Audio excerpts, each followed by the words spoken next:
Маркетинг менежментийн хүрээлэн нь жил бүр зохион байгуулдаг Цагаан сар Экспо үзэсгэлэн худалдааг энэ жил Хүннү молл цогцлбор худалдаанд 2 сарын 12-ноос 25-ныг тусдал зохион байгуулж байна.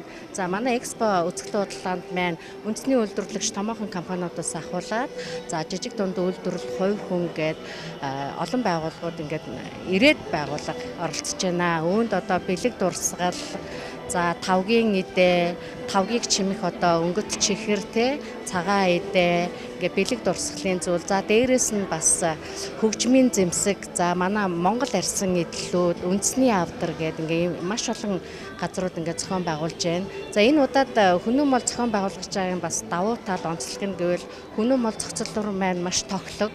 Худалдаа авалт хийхэд маш сайхан тохиромжтой, гэр бүл дээрээ ирээд үйлчлүүлэхэд сэтгэл ханамжтай, өндөр ийм байгууллага учраас бид энэ жил энэ Хүннү молл цогцлборыг сонгож одоо үзэсгэлэнгээ зохион байгуулж байна. Тэгээд Хүннү молл манай үзэсгэлэн маань Хүннү моллын нэг давхар буюу за үзэгчдээр бол 2 давхарт гэх юм да тий зохион байгуулагдаж байна.